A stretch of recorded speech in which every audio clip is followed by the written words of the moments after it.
Dude? Oh.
Good morning, folks. Welcome to the Dark Horse private Q&A stream. We are glad to be here. It is a chilly morning here in Portland, which is why I'm wearing waffle weave.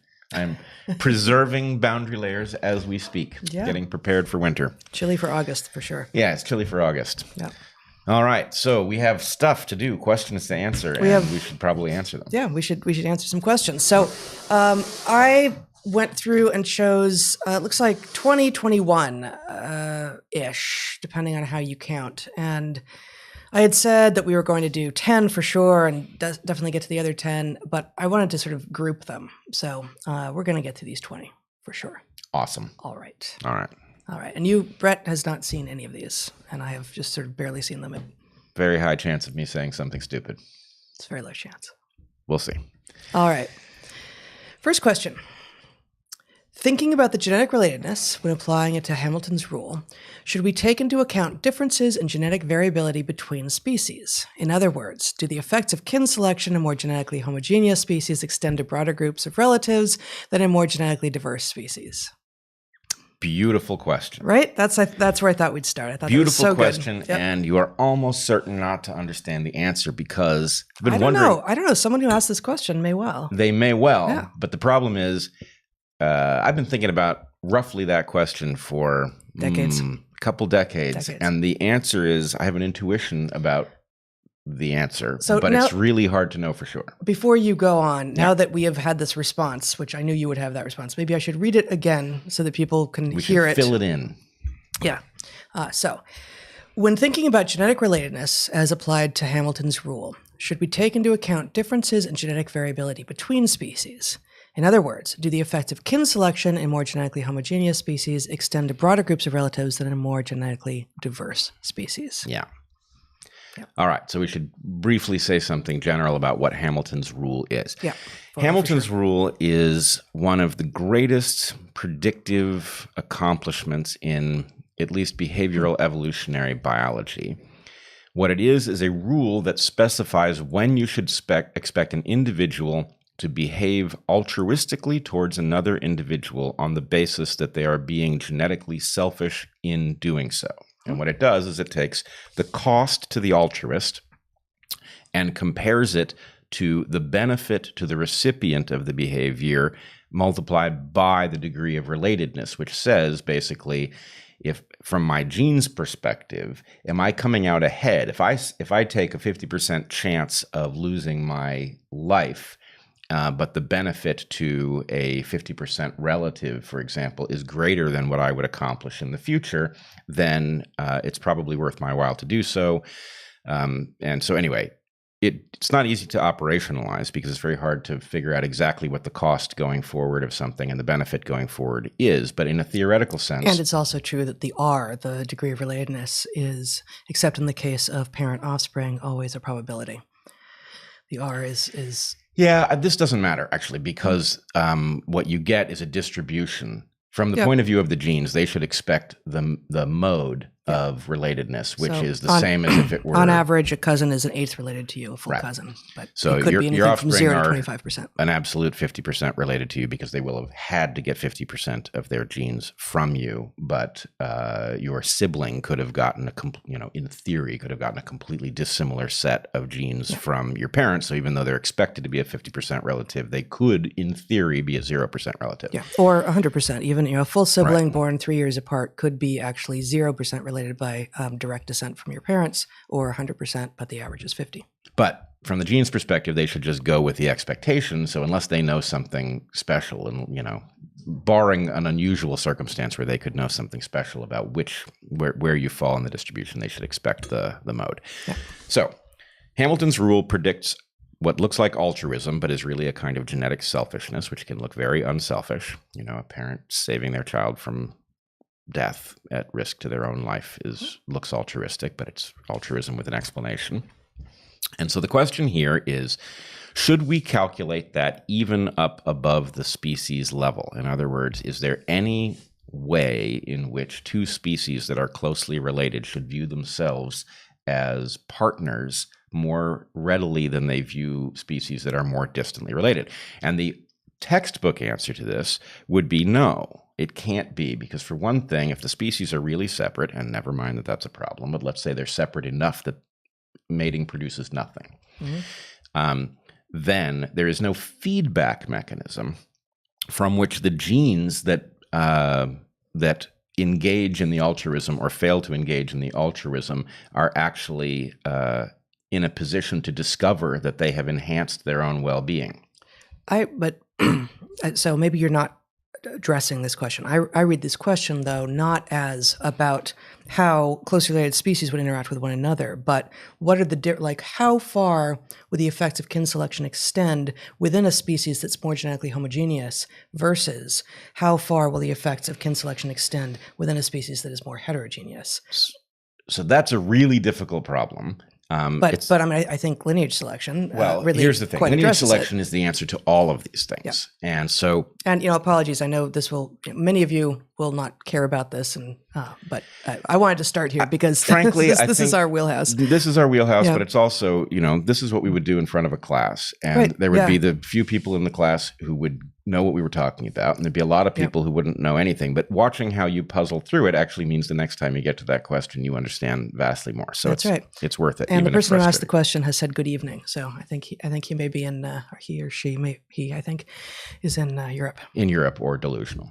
Something. I don't think know. With that question. It's a pretty good question. Yeah. Okay. But okay, so if you look at my interaction with Dawkins a couple of Octobers ago, Dawkins actually, as I challenged him with lineage selection, which he doesn't like because it doesn't fit the textbook paradigm of kin selection, he said something about human dynamics possibly looking more like species competition. He invoked squirrels in Europe, and he's exactly right that is what it looks like. The idea is there are multiple species of squirrels. You have invasive squirrels driving out native squirrels, just as we do everywhere else. So anyway, Dawkins realized that what I was talking about sounded more like that to him, and I was a little surprised that he recognized that as a thing, right? Because in some sense, it's like a non-starter evolutionarily until you go next level. But the thing that surprised me was that Dawkins sees the kin selection at the level of family, and he sees species selection at the level of these squirrels competing with each other, one species driving out another,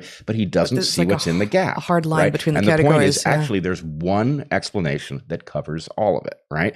And so that is lineage selection. When you say it that way, it makes me actually think of this, so microevolution being at the level of, sort of evolution within populations, sort of behavior and such, and macroevolution, sort of origin of species stuff. Very often the macroevolutionists and the microevolutionists say that they're talking about different things that have different mechanisms. It's like, why? Like, what kind of magical thinking or religious thinking is that requires different kinds of explanations for evolution that's on a continuum, but just happens at different, is one of them is so close in time that we can see it, and one of them is so distant in time that we need a lot of inference and different tools to see it. But of course it's going to be ultimately the same thing. And it's a far more parsimonious and scientific approach to look for Right. a single set of explanations. So this is quite analogous to that. It's the same thing. And the funny thing is Dawkins would be very quick to fire exactly that challenge to special creation folks who believe that each species is discrete. Those folks, of course, accept microevolution because you can't deny it. We can produce it and measure it. So there's no denying it, right? Yeah. And so the point is, look, if you've accepted that, how much of that do you have to stack on top of itself before you get to macroevolution, which they deny? Dawkins would very easily level that critique, and I'm sure he has 1,000 times. Yeah. So this is analogous to that. But anyway, back to the question that I think is being asked here.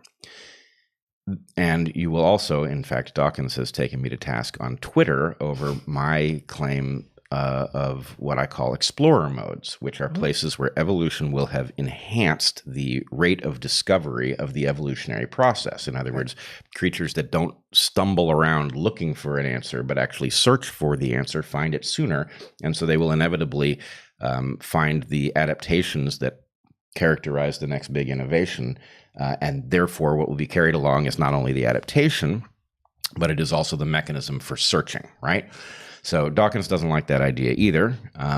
Ultimately, if he lives long enough, he will be forced to accept it. But nonetheless, the point is these things are all one, because if you think about it, the example I used to use with our students was, imagine that you had a time machine and you could teleport yourself to the location of the most recent common ancestor of all mammals. That would be fun.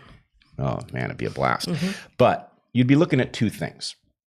You'd be looking at a presumably little brown terrestrial furry creature, right? And it would have an ecology, and you could do studies. You could figure out what it eats and who eats it and how it behaves and where it burrows and all of those things. So it's a critter, right? It is also a potential, right? That critter has the potential to become bats. It has the potential to become whales. It has the potential to become monkeys, antelope. Yeah, right. That was weird. Carnivorans, all of the interesting mammalian creatures that we know, and all of the ones that have gone extinct, and so we don't know them in the same way. Yep. So the point is, what if it was just one? What if it was just an interesting, scurrying, furry thing, but it didn't have a lot of potential? It still looked the same to you. So you can't see the potential, but the potential is either in there or it isn't in there. So my point is, that's actually exactly the way the physicists use potential energy, right? It's this abstraction that must be true, and there's no way to measure it. Right. It's not it's an accounting trick rather than a physical property. It's needed to balance the books. Right. And we can actually prove that in the physics case, but never mind. Somebody asked me that later. I'll go through the annoying physics proof. But anyway, the point is the explorer mode is one of the adaptations of that critter, the capacity to explore. How did it get there? Well, if we look at a clade, a big group of related organisms, and we say, well, how do we get an adaptive radiation of bats, let's say? Well, you have something with a lot of potential that radiates into a lot of niches. How long will that adaptive radiation have any extant living descendants? Well, it depends really on all of the things into which that radiation will extend, right? So the adaptive radiation of bats is young, and it has, 1,000-ish different manifestations. Just out of curiosity, you have a sense of when we think the origin of Chiroptera was? Yeah, I think it's 50 million years ago, 50-ish. something like that. But anyway, so it finds all of these things. Now imagine that 200 million years passes and the Earth remains intact, and a lot of those branches have gone extinct, right? Will bats still exist or won't they? All that has to happen for bats to still exist is one of those branches has to make it and never go extinct, right? So, we're looking at a tree that is putting out a lot of branches, and then the branches are getting pruned by selection. And the point is, from the point of view of the genes in any one of those branches, a narrow textbook evolutionary explanation would say it only cares about whether its branch continues forward. But I say, no, it actually cares about all of the things that it contains that could be carried forward in another branch, right? And so there should be some... And therefore, just to get back to the precise question, therefore, to the degree that genes care, and you're just going to have to accept this weird sort of seeming to attribute consciousness to genes, which is of course not what we mean to be doing, there will be more in common between genes in a more homogeneous species or population than in a less homogeneous population, and so there's more likely to be more effects of kin selection in that more homogeneous population or species. Right. Now, does this ever manifest in actual altruism in one species toward another species that isn't justified by reciprocity? It's a little hard to say whether that ever happens, but should we view so you keep wanting to talk about between species. That's not. You don't think that's what this question is about? No. Should we take into account difference between genetic variability between? Do the effects of kin selection in more genetically homogeneous species extend to a broader group of relatives than in more genetically diverse species? So it's yes. Okay, good. So I've answered the wrong question. It's a good one though. Well, so both the question you thought was being asked and the question that's being asked are excellent, and I think actually the one you were trying to answer is more difficult. Yeah, but they're also closely related. Exactly. So the thing that you're looking for is, and when you probably heard me say, if you followed me for very long, you've heard me say that the bodies are buried under the term heritability. That's where the problem happens. And the problem with heritability is that it's defined in such a way that it doesn't mean anything like what we think we mean when we say it. When we say heritable, we think we mean encoded by genes, right? In the narrow sense. But the problem is, as a trait goes to fixation, that is to say, everybody in the species has it, like humans all have 2 legs, the heritability drops to 0 rather than going to 1. Okay, so that confounds the intuitive interpretation. And the problem here is if we look, let's say we look at the species level for humans, right?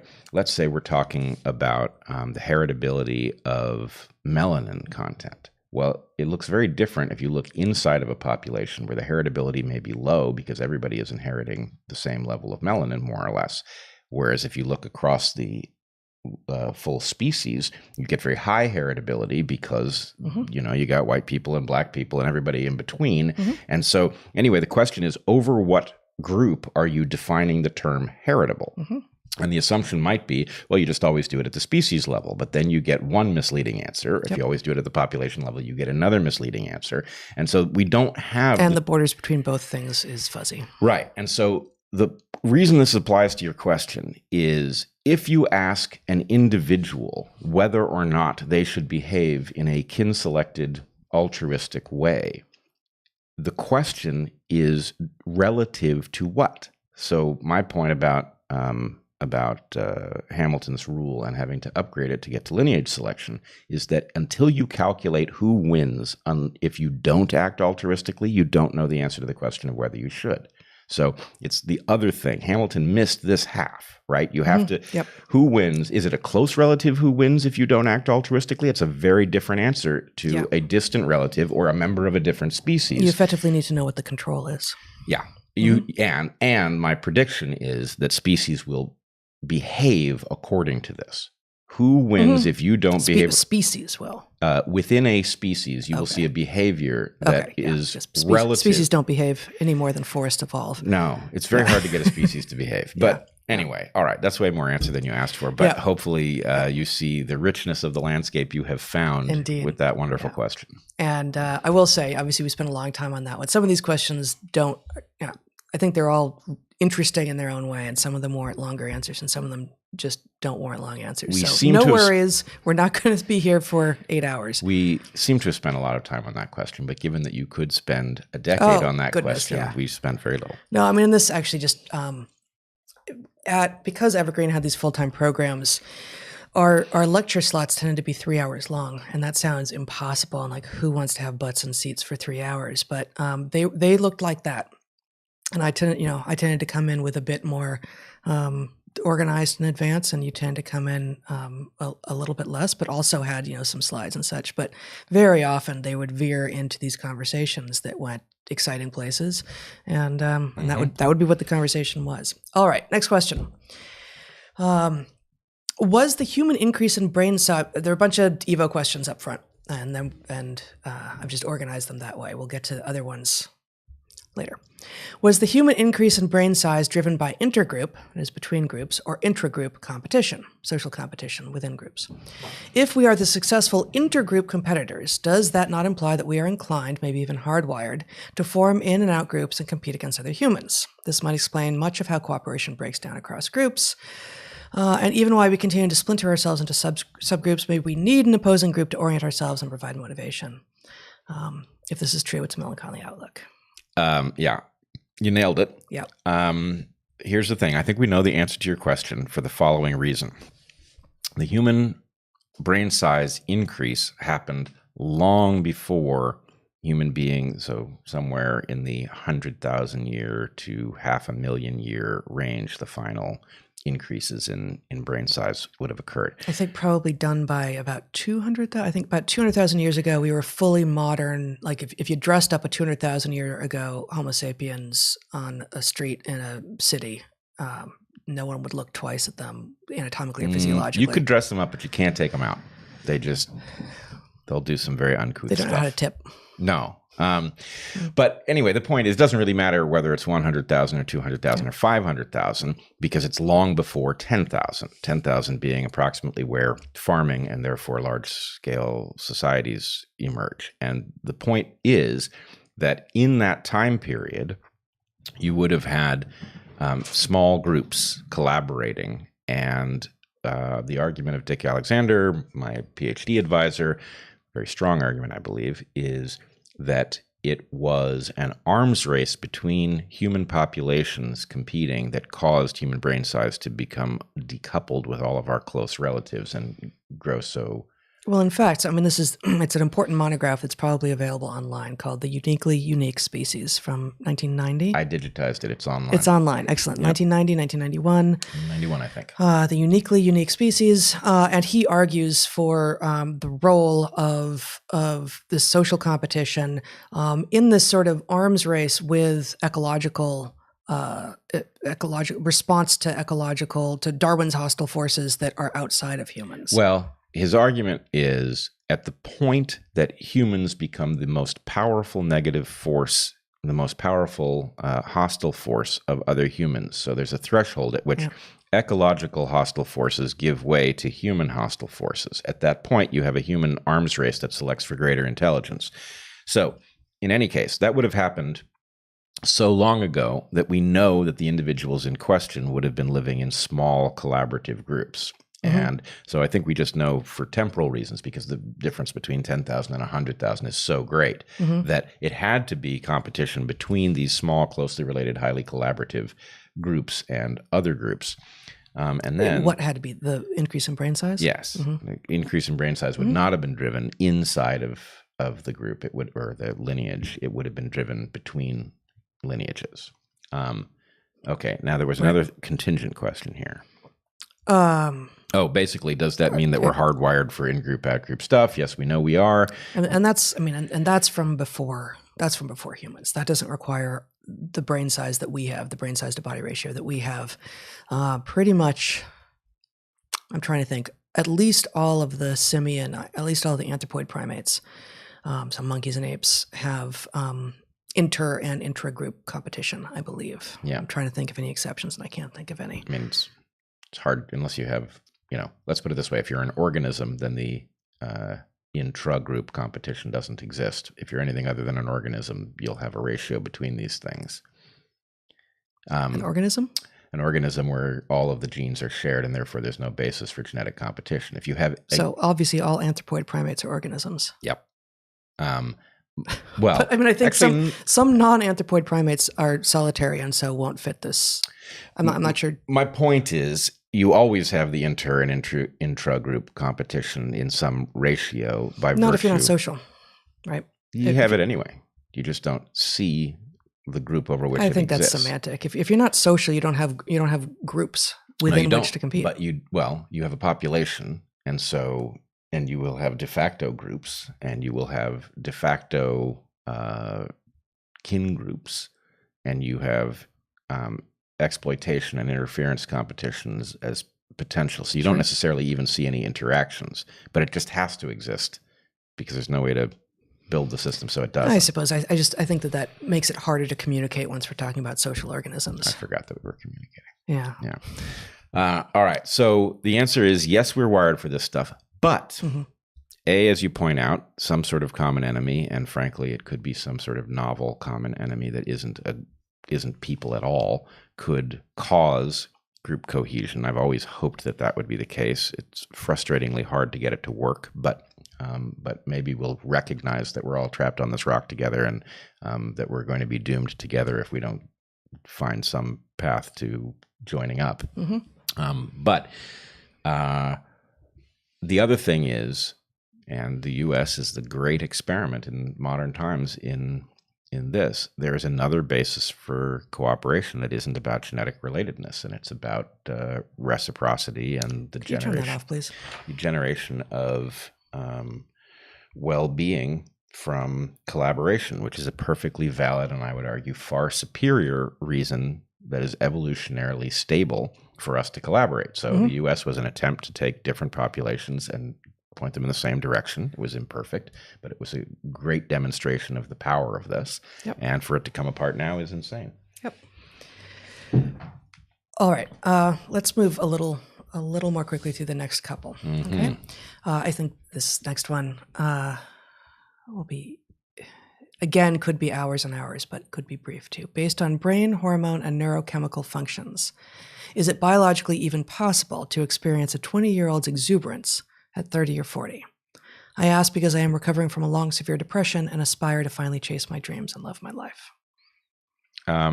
Yeah. Yeah. Absolutely it is. And, you'll find yourself unexpectedly there. And the more you break out of normal, where unexpected things can happen and can drive those kinds of states, the more likely it is to happen and the more frequently you'll experience it. The other thing is, and really, I wish the stigma didn't exist around this stuff. I still feel it. But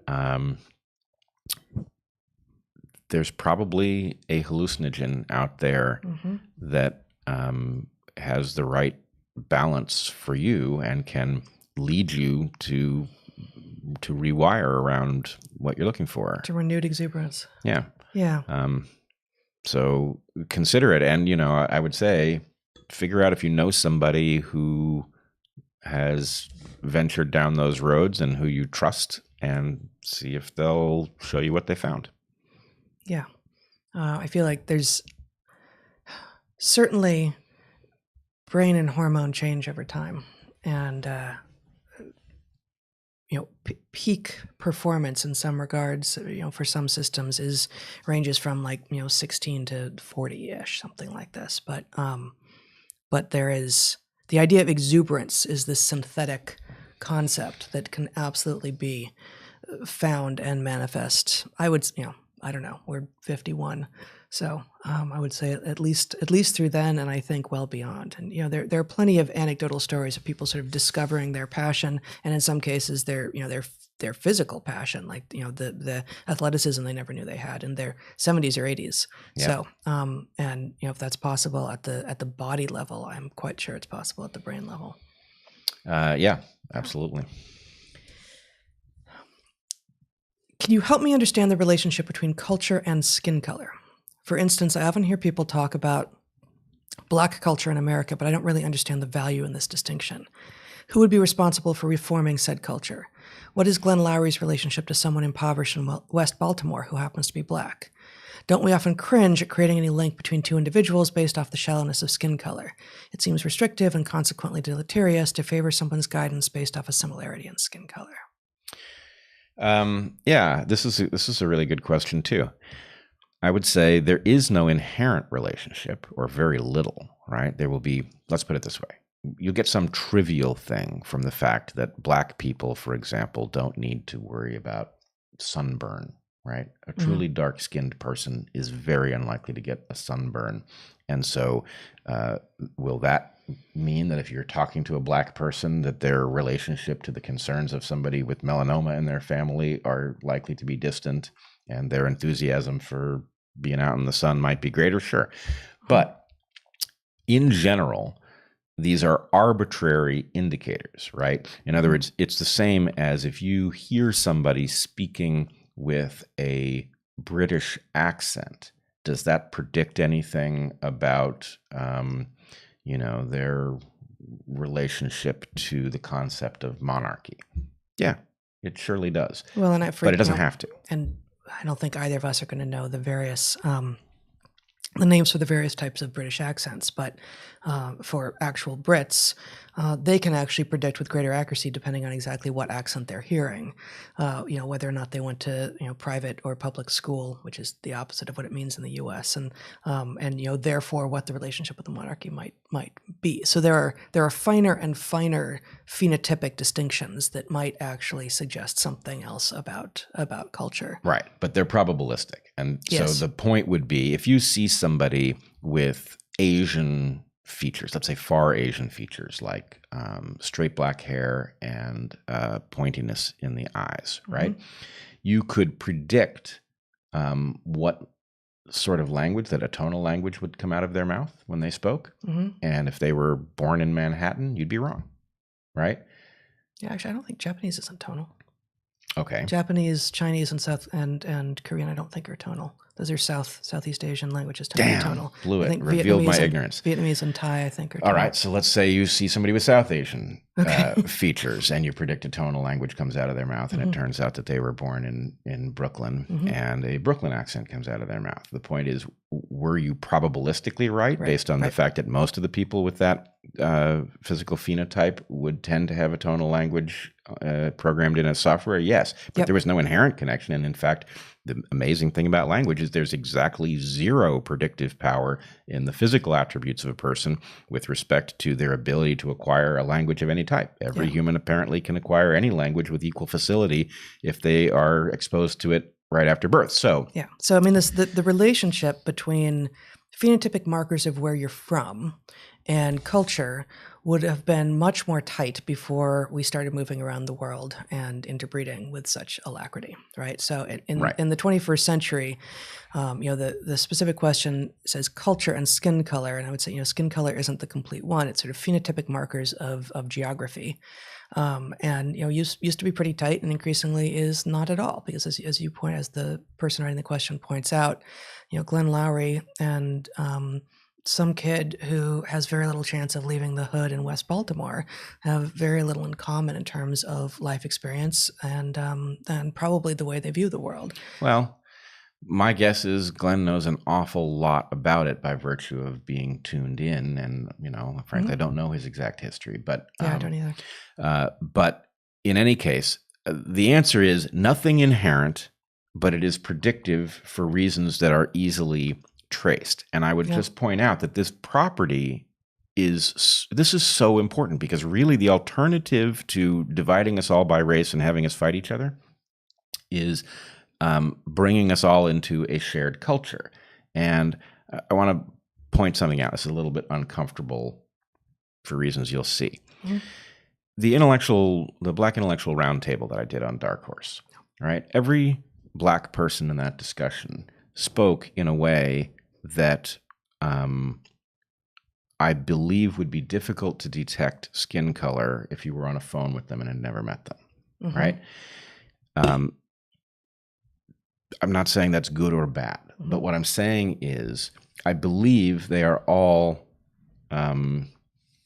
full participants in the general American thing, the Dan Rather inflection, as am I. And I would point out that this is the argument for all of the valuable stuff. American culture, it's fine to have your own subculture, but American culture itself has to be general in order for the project to even work, right? And so there has to be some common ground, which is part of what is so actually toxic about the intersectional movement. It's divisive. It forces us to focus on the part of the ground that is not common. Right. And I would just say, for me, maybe this is slightly easier. Why the hell is a Jewish guy with, recent ancestry in Eastern Europe and presumably distant ancestry in the Middle East speaking the Queen's English, right? The answer is it's a fine, the point is not allegiance to a language. The point is utility of a language, and the utility of English to somebody who lives in the U.S., does science, is speaking to a podcast audience. It's the right language, and so I'm not going to fight myself over it. Queen's English is fine. So anyway, we have cats who don't listen like to coffee. the Queen's English, and my argument is don't even know their own names. But there you have it. And I would just say, I just saw on the chat, which we can see sometimes here, that apparently both Mandarin and Cantonese are in fact tonal. I think excellent. so. If someone wants to put in the chat, am I right that neither Japanese nor Korean are? I'm less sure about Korean. I'm pretty sure about Japanese. But you were right-ish. I was partially right. I was righter than you knew, and less right than I thought I was. What are your thoughts on the rise of polyamory? Is this an adaptation to population levels, or could it be a rejection of societal norms, or is it a more functional way to have relationships in a post-survival society? You want to go first, or shall I? You go first. All right. I think it's very dangerous, and I understand what problem it's supposedly solving, but I don't think, and I have friends who advocate for this, some of them very sophisticated thinkers. And so, it's not like I haven't had this discussion with people who are advocates. And isn't it actually just one friend who's a very sophisticated thinker who advocates for this and lives this life? I mean, I've met a couple people through him who would advocate this as well. But anyway, the point is, it destabilizes all kinds of things. It's got a Chesterton's fence problem all over the place. And the most dangerous thing about it is that it doesn't have a good solution for children.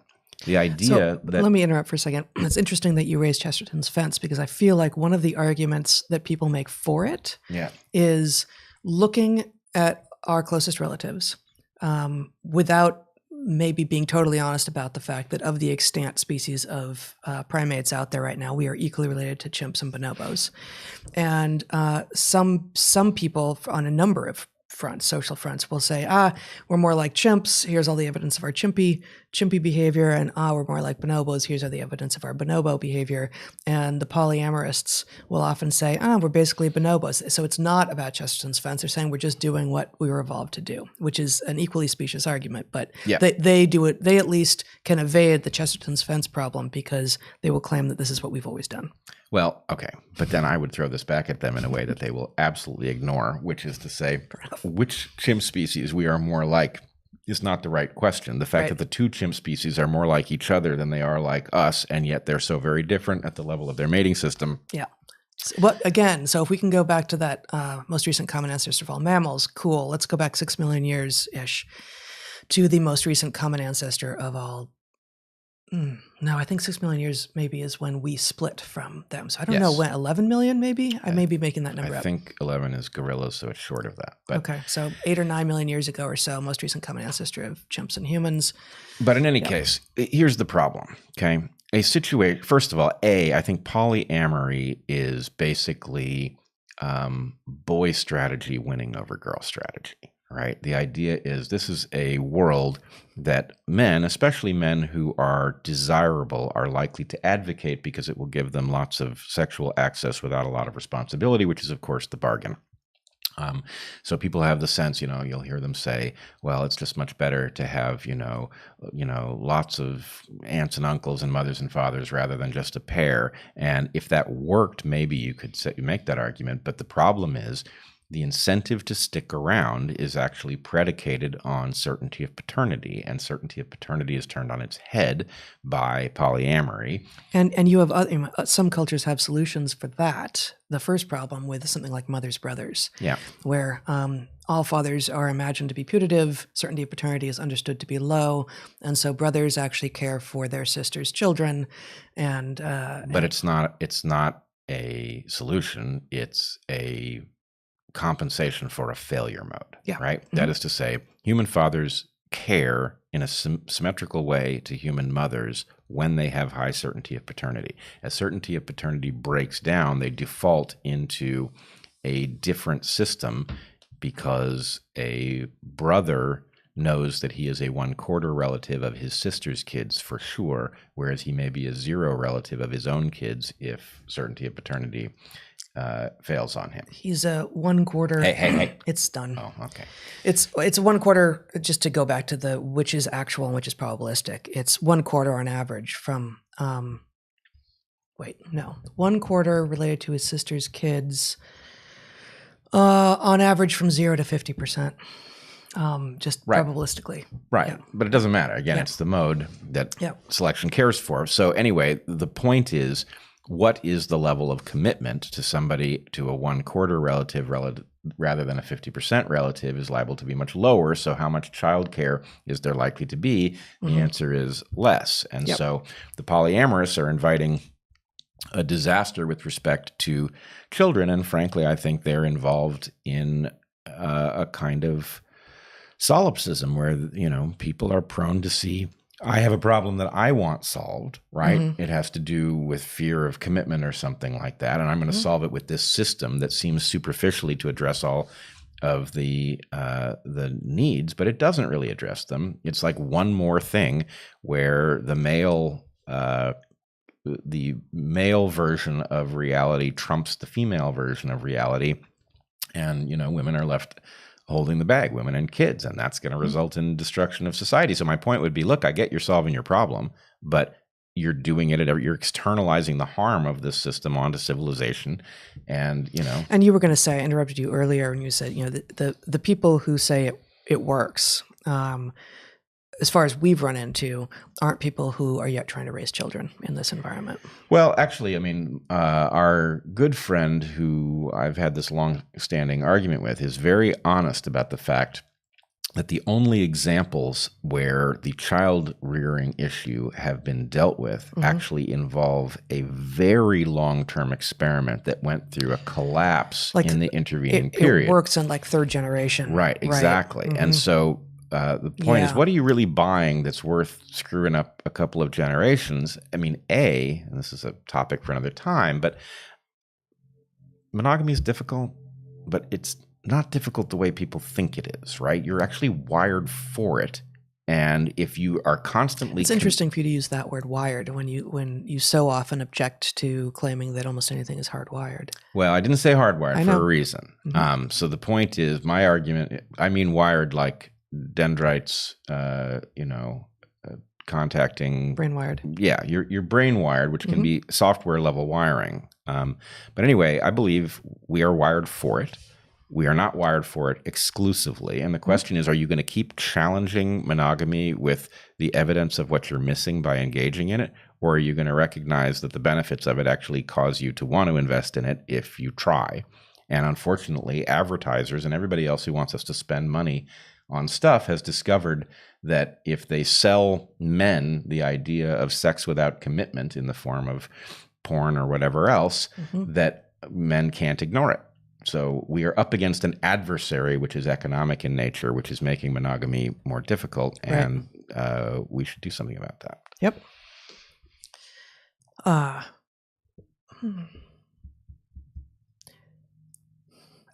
Given hypergamy, hypergamy, right? Yeah. As I'm not even going to read the question yet. Whenever I see this word, which we don't really use over in evolutionary biology, I suspect it of having come through a sort of a MGTOW root, and it doesn't inherently. And there is something real there, but it's not a word that tends to be used really over in evolution space. And therefore, I can't remember how to pronounce it exactly. What it just means is basically marrying up. But when it's used, when this word tends to mean that women tend to marry up in class, and it allows women to jump class in a way that men typically can't. So, given hypergamy, what percentage of society's ills can be attributed to the historically new phenomena of wage imbalance of women making more than men? Yeah. So I know that this question is an attack, a cryptic attack on me, because so many people on the internet believe that I married up. I'm one of those people. But anyway, I don't know. Yeah, I don't know where that's you're coming left from. speechless. But I've seen people say that. But so go for it. I would say to isolate this from everything else is a mistake. I wouldn't say a large percentage is due to this phenomenon exactly, but I would say you've basically taken 100 new phenomena involving humans and how they deal with each other and thrown them at us all at once. And the fact that we are now behaving utterly incoherently is the sum total of all of those new phenomena for which we have no cultural preparation. Yes, I utterly agree. I would say, though, that the historically new phenomena of wage imbalance, wages, people making wages in order to live their lives is itself a pretty new phenomenon. So, historically new wage imbalance, well, that's new itself relative to just living in a household in which wages are how it is that you're making your money. So right. I think the novelty that is pointed out in the question is sure it's a novelty, but that's super new, and it's already building on a actually also pretty new thing. Yeah, the idea, financialization of everything is new. Yeah, so like in hunter-gatherer societies, it's actually most of the calories are coming in probably almost, except in Arctic peoples where there are no plants to be gathered, almost all the calories are being brought in by the gatherers, who are much more likely to be female, and much more the work of the sort of maintenance and building of stuff is more likely to be done by females. And so, is that a work imbalance? Well, no one talks about that being a work imbalance, but that's tens of thousands, maybe hundreds of thousands of years old. So, this thing where you can, it's this commodification of the thing that has value that you can use to purchase the stuff that you need for life. And women may be making more in some contexts than men. Everything about that scene is new. So there's the scene being new, there's the countability of money causing an imbalance in our focus. It's rather like fitness is overly focused on reproduction because we can count the number of offspring you have, whereas we find it hard to count potential for durability of species. Can I ask you a question? Did I mess up the joke? Who did I say married up? I don't think you messed it up. Okay, good. Right. Oh, so you weren't paying attention to me. You were replaying the tape. No. Seeing I was doing both. One hemisphere was very carefully listening to what you were saying, and you the other actually half seem capable of doing that. Yeah, I can do it. It's not easy. Yeah, it's not easy, and it's especially hard with a cat drinking the remains of my coffee. The remains of your coffee. Yes, but it's not. I saw it. It's not bone broth. It's coffee with cream in it. So he's let going to me be just amped say, soon. If I screwed up the joke, I apologize, and if I did not screw up the joke, you're welcome. I see. Okay. I see. Yeah. Okay. There's more to be said on all of these, but let's move on. Yep. Okay. So these next two, I'm going to read together, and then there were actually several. There was a big back and forth between these two guys, I assume, and I think I'm not going to read the whole back and forth, but I'm going to read the two initial questions, and let us talk a little bit about it. Okay. The first one begins with the claim, gay people do not exist. The claim about the existence of homosexual identity has never been proven. Neither does there exist biological or genetic evidence that a member of a species can be solely attracted to members of the same sex, nor is the claim itself verifiable from a philosophical perspective, as you cannot prove a negative. The existence of strictly homosexual individuals requires confirmation of the absence of attraction to the opposite sex. Fight me. So let me just read the next one that came in a few questions later, and then these two guys had a little back and forth. I recognize the contagious nature of trans ideology, that exposure to it is proven to convince some people they may be. Does this concept apply to homosexuality? Consider people who turn gay, especially after a trauma like abuse, or come out late in life suddenly. So these are not the same questions, but they're obviously they're related. And effectively, is gay real? And separate from is it real? Is it always a response to something social or developmental? Gay is real.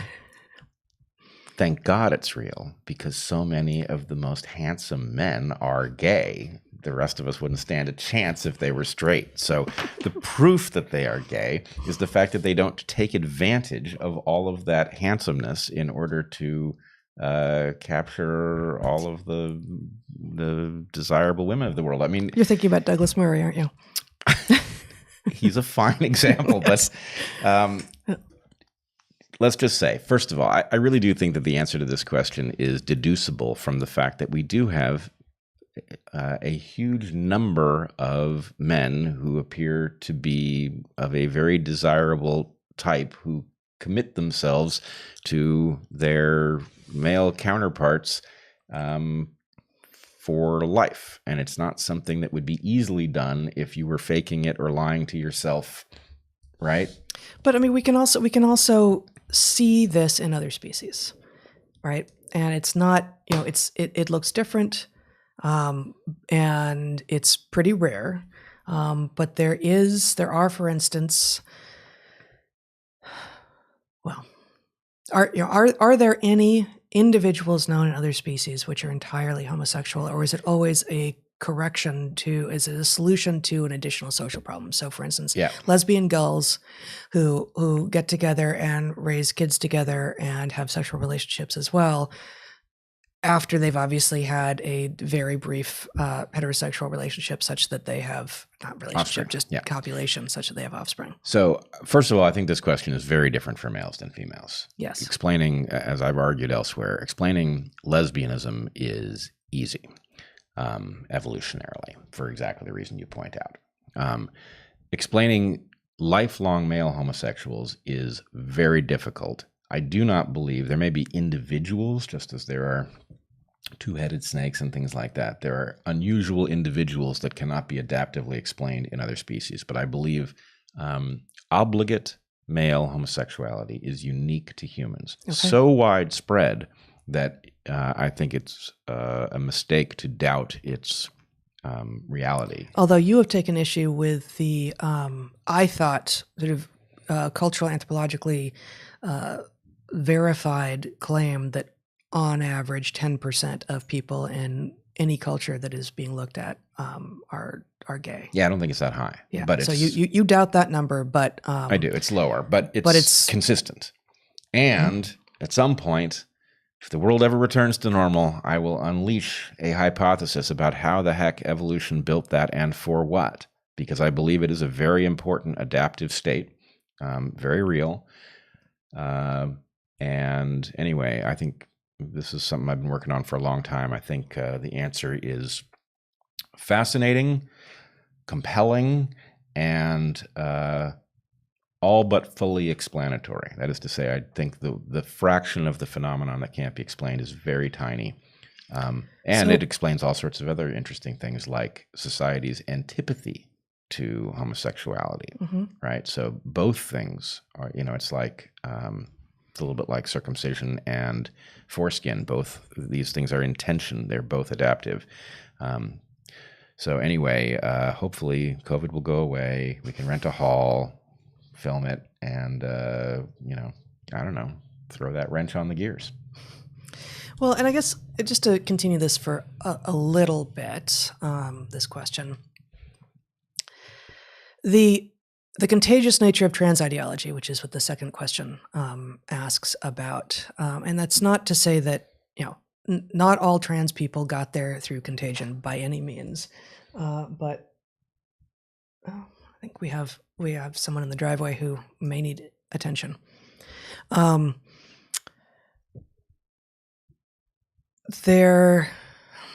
was I? Everything is going to be a response to something developmentally or environmental, almost. Like, you are not making the claim that there is going to be a genetic feature of people who are homosexual, I don't think. I'm making the claim that the genetic potential for homosexuality exists in humans generally, and that it is triggered. It is more or less like femaleness and maleness, right? Where you have the default is female, a trigger causes it to go male. Now, my claim is not that there is a genetic trigger the way there is for maleness in our genome, but that there is a series of environmental triggers. Right. Okay. So it's not, you don't expect there to be something genetic. I do believe there is something genetic. The genetic is the potential. The trigger is different. So the genetic is analogous to those things that happen following the SRY signal, right? The SRY signal, which is carried on the Y chromosome. But that's about maleness. Right. My point is the analogy is the stuff that is triggered is, let's say, a gay genetic program, right? The trigger is not genetic itself. Not genetic. The trigger is not. The cascade of events that follow that causes gayness is going to be at least partially genetic. I'm very surprised to hear you say that. I feel like that's new in your thinking. Nope. No, it's part and parcel of the model. Now, it doesn't have to be. You could do the same thing. You could get there with an entirely cultural version, but I think it's much less likely that it is entirely cultural. It's going to have a strong genetic component. That does not mean a non-genetic trigger, an environmental developmental trigger, which is sort of where I was going here, that, of course, trauma or, early experience, whatever it is, in utero, out of utero, any number of things, is going to causes a lot of things that are real and that are, contribute to the diversity of the ways that humans are. Yeah. But you are saying that something environmental, developmental, something can trigger something that part of which itself will invoke genetic differences, or I'm not even sure what how the genetic stuff is going to be downstream of an environmental input. My point is you have some capacity to flip between modes that is in general for males. The path is chosen very early, right? You're either straight or you're gay, and this is very early. The two paths being open in front of you is going to be a genetic phenomenon. And the trigger is going to decide which path you go down, which is more or less irrevocable at that point. So all I'm really saying is that selection has favored the capacity to be gay and the sensitivity to the triggers that would cause it to happen, and that those triggers are environmental by nature. They have to be. So for example, the older brother right hand rule, right? The weirdest rule and the most telling rule in all of the phenomenology surrounding homosexuality, which is if you are male, the chances of you being gay go up. They never get very high, but they go up with each older brother that you have, but only if you're right-handed. It doesn't matter if they're right-handed. Right. Yeah. So one of the reasons, this is a side note, but that I'm interested in your suspicion that it's not 10% of populations that are gay is because that 10% number, the other place where we see it, is in handedness. Yeah. That across cultures, 10% of people are left-handed, and the handedness one is, of course, something that I have thought about a lot, and it giving you this different kind of access to the world, just like, and we're not going to give anything away here, but just like being homosexual, sort of provides you or your family some different kind of access to the world potentially. Well, let's just say older brother right hand rule. Imagine that your opportunities to succeed evolutionarily change if you're right-handed with older brothers, and that fact it has resulted in a detector for how many older brothers do I have. If I'm right-handed, that causes me to go down this path at a higher rate. So it more or less reflects this kind of trigger versus capacity phenomenon. Yep. So anyway, all of that ought to be very confusing to you unless you spot it right away, in which case you're probably out of your seat and jumping up and down because it's such an interesting set of questions. Yeah. Well, someone here says where philosophy meets biology, I'm in heaven. So good. All right. Actually, awesome. One of the people asking these questions. Cool. My girlfriend is obsessed with penguins. Have you or Bret ever studied or encountered penguins in the wild? I had some questions in here that I said fun, so we got a few of these throughout here that are just cool to interact with. Yeah, we met penguins in Galapagos. One of just the highlights of maybe my life was being in the water with a mask on, snorkeling, and having 4 penguins start circling me and come right up to my mask and just, face to face with a penguin in the water where it's not so cold that you're going to die if you stay there with them. Yeah, the Galapagos is my God, utterly amazing. I always thought the Galapagos was going to fail to live up to its reputation because for us it's Mecca, right? But it did not fail to live up to its reputation and all of the hype. It was absolutely marvelous, except for the trying fact to kill that us. It tried to kill you. Me. Yeah. Mm-hmm. But yeah, we, neither of us have done research. But that in the Galapagos, what would it be? 4.5 years ago now, we encountered penguins in the water, fair bit, and truly extraordinary. Yep. For each of you to answer, what scientific unknown thing or mystery would you like to be known, discovered, invented, or proved in your lifetime? What mystery would we like answered? Yeah.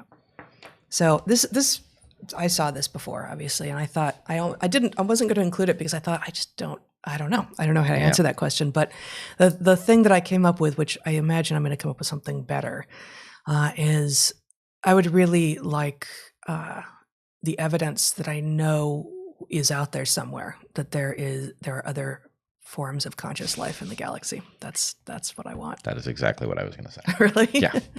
I mean, for one thing, it's the Antelope. only game changer out there that potentially rescues us. I mean, self-rescue is a possibility here. Well, the other conscious forms of life in the galaxy might, of course, be the opposite of self-rescue, or the opposite of rescue. I think this is a vastly overrated possibility because the chances that they have reason to mess with us. Yeah, why they might well have curiosity about us as we would have about them. The chances that, there's not going to be anything down here that's useful to them that they couldn't generate or find somewhere where they wouldn't run into resistance. Presumably there's going to be something about enlightenment. I just can't believe that life that we would find detectable wouldn't come with some analog of curiosity. Yes. So anyway, yes, I'd love to see it. I'm not that worried that they're going to be hostile. If they are, that's my bad. And you can just, you can put the destruction of humanity as, my responsibility. Well, you didn't say it was going to happen. You just thought it was unlikely. Yeah. It's not your fault just because you think it's unlikely. I think it's unlikely, and I'm willing to gamble everything on it. So that's me. This seems unlike you. Well, I early have very little influence on this unless they're fans of the podcast, in which case I guess I do. But yeah, I'd like to doubt know. that. I'd like to know. All right. Let's see. Where are we? Okay. What is the evolutionary explanation for sudden infant death syndrome? My mom lost her first son to SIDS 35 years ago, and the notion of an underlying susceptibility has haunted her to this day. I think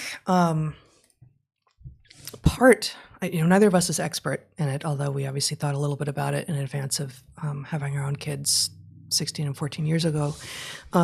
Excuse me. What I suspect is that the idea of infants sleeping deeply alone, so both of those things, solo sleep, which allows them to sleep deeply, is a totally novel experience for human babies, and that basically human babies are born so unformed. They effectively spend the first 3 or 6 months of their lives still effectively in utero. They're so helpless. I was going to say hopeless. We don't know. They don't tell us. Yeah, they don't tell us. They can't even turn over, right? Any parents know this. And co-sleeping is not a new thing that some crazy hippie parents, do. It's exactly what all humans did for a very, very long time. And it gets a bad rap because, it's disruptive of sleep. It's like, well, you know what?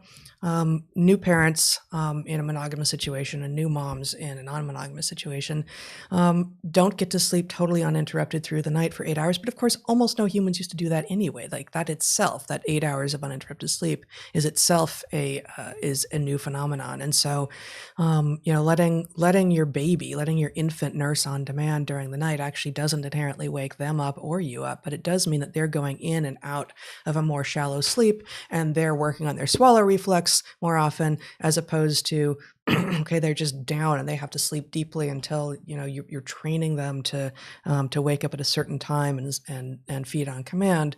I suspect that SIDS has to do with there was bad medical advice around like which side to put them down on for a little while, but also just the idea of sleeping alone without feedback from another human being is likely to be dangerous, and that's not in any way blaming the parents who took the received wisdom from the medical establishment and listened to it. But once again, when it was like Chesterton's parenting, Chesterton's infancy, try if you can not to accept the authority of the doctors when what they're suggesting seems to ignore all of the millions of years of history that we have. Yeah, same answer. I would put it slightly differently. Mm-hmm. I would say mother and baby are not separate entities. If you think about, the mother and baby unit prior to birth, they're very directly connected hormonally, nutritionally, in every other way. And the baby is sensitive to the mother's rhythms. It is detecting when she's awake, when she's asleep, walking around, all that stuff, right? The baby has to be born at some point because the baby will be too large to be born if you wait longer than that. So the baby is born at an arbitrarily early state of development, at which point it is still connected to the mother, not hormonally anymore, but it is connected in terms of rhythms. It is connected in terms of nutrition. Well, it is hormonal. It's not placentally hormonal, but the connection is through the milk. The blood flow is no longer in close contact, but so actually prediction maybe that SIDS is even more common, not just in kids who are in separate cribs, but who are not being breastfed. Absolutely. Yeah. So what I would say is the chances that it is safe to remove the feedback, the behavioral rhythm feedback between mother and child is very low. And that to the extent that what appears to happen is that babies sleep to the point of death, that, it's so easy to imagine that, as the baby is too calm is basically, we see this with anesthesia, right? The reason that we have a doctor involved in anesthesia rather than just a technician is that somebody has to be really expert at that border, because you go too far in the direction of sleep, you don't come back. Yeah. So the predictions here would be that breastfeeding has a protective capacity, and B, and I think probably we know this, though I don't know it, that co-sleeping is protective. And I think the question, maybe not. I thought I ran into at some point that one of the other names for SIDS is like crib death syndrome or something, right? Yeah. So, if that's not just the medical establishment assuming that all babies sleep in cribs all the time, which it may be. I think a super strong prediction about which I would put money on this one, that it's absolutely correlated with being alone in cribs. But then a slightly less likely prediction is that breastfeeding would also be protective. Yeah. Putting your baby in, babies who sleep in cribs are more likely to suffer SIDS, and babies who are bottle fed or formula fed are more likely to. Yeah. Yeah. What was scolding or disciplining children like in the evolutionary past? And would it have been more effective than modern methods? I can't seem to reason with my 5-year-old, and I'm worried that I will lose complete control eventually, and I'm thinking about amping up punishments. So I know we will both have things to say about this, but let me just start by saying there is no single way the children were dealt with in the past. In fact, I forgot to bring it up here, but one of the books that I was enjoying doing some research for the parenting and childhood chapters in our forthcoming book is called The Anthropology of Childhood, and then the subtitle is something like Chattel, Changelings, and Cherubs. Those being the anthropologist who's basically compiled the fairly abundant work on the ethnography of children across many species, many cultures, that, in our culture, we tend to treat them as little cherubs who shouldn't ever do any work, and they're, precious, and they never are expected to do anything. Chattel, they're work animals, and they are quickly going to be employed in whatever the family business is, and in many cases that's raising the next children. And then changelings, that they are effectively metamorphs, and that they are treated one way at some point until they become a thing that will become something that the parents can interact with. And that's a very broad brush, 3 categories, but you would expect that even at the broad brush, that cultures engaging their children as cherubs or as changelings or as chattel would have very different ways of interacting with their children in terms of enforcing the behavior that they wanted. So I think there are 2 components here, and the 3 different ways model comes with the argument that you need a consistent system.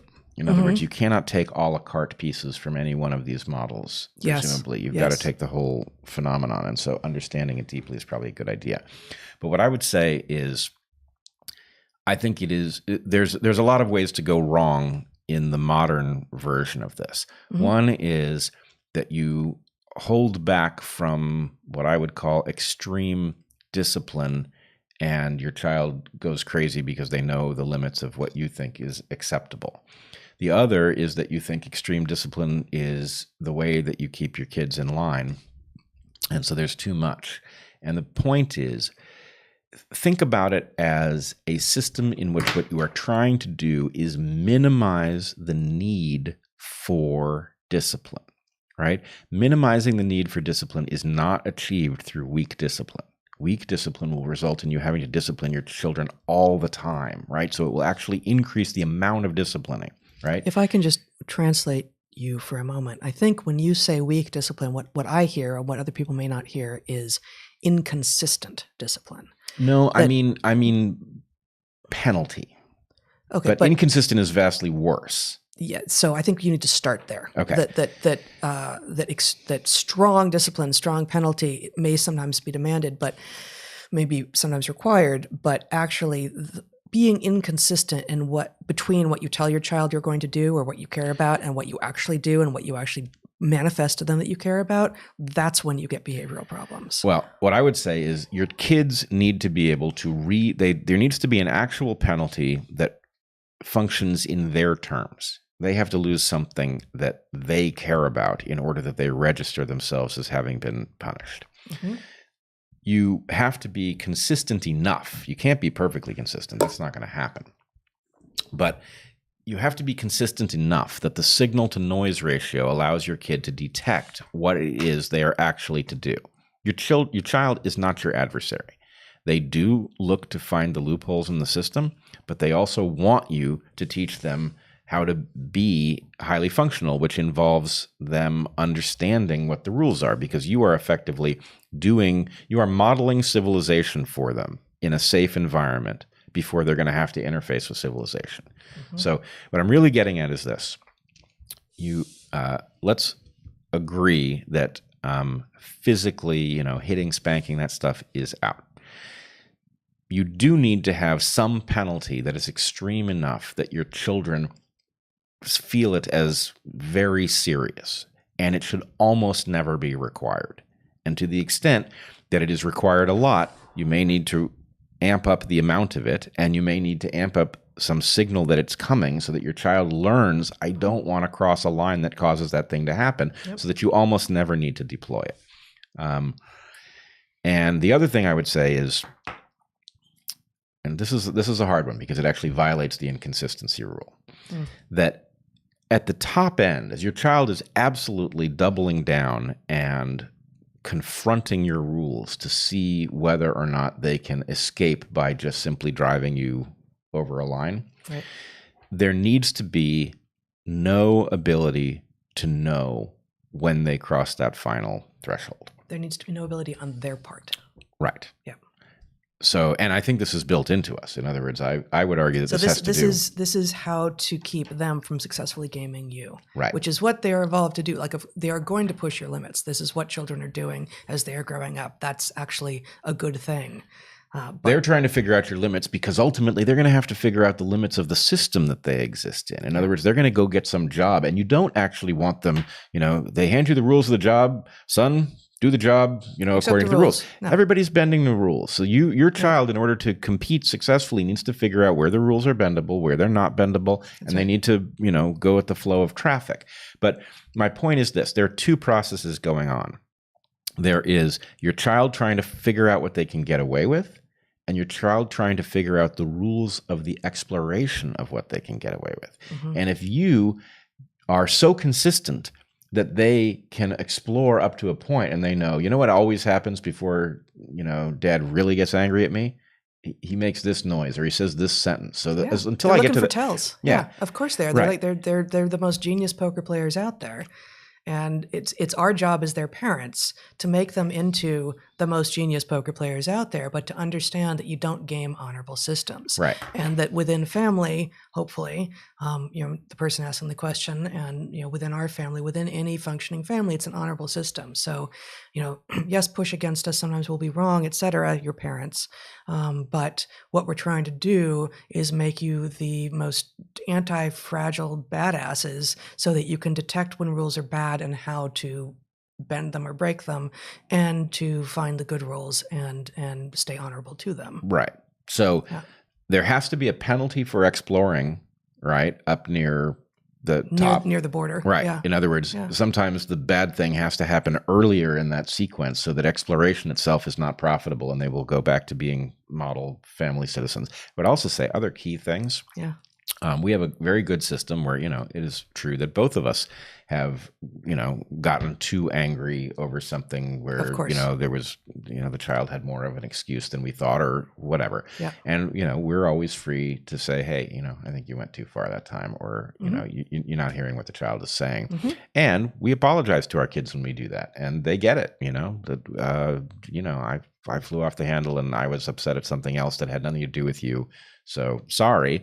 And they get it. And they're, generous in response. And I mean, just like with every other human interaction, it's not that we're pretending, it's not that we're saying pretend to be your kid's friend. But like with any other human being, allow them to recognize early that you are human too. And so, the fallibility of the parent is important. At 5, maybe not so much. At 5, you need to be, as a 5-year-old, the kid needs to understand what the boundaries are. And yes, they're going to be pushing them, and they're going to be pushing them and pushing them and pushing them. But it's not like interacting with teenagers like we are now. Yeah, I would say this is also a big mistake, is trying to be friends with your kid, which is weird because many of the aspects of being a parent, when it works, look a bit like friendship. Yeah. And, and I mean, presumably, our kids are still teenagers. They're still at home and in high school or about to be in high school.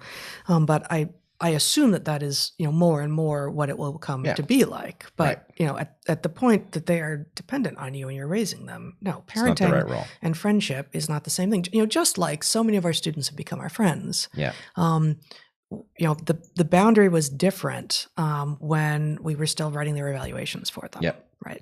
Actually, I remember, I don't even remember in what context it was. I think it was a recommendation that Dick once wrote for me. So your graduate advisor. My graduate advisor. And it had a sentence in it, something like, there is a point at which your students cross over and they become your peers, right? And I just thought, this is a very wise understanding, and that it's what you're shooting for. Yeah, your apprentice becomes your peer, and then at some point they're teaching you stuff, and that's natural, and you should want that.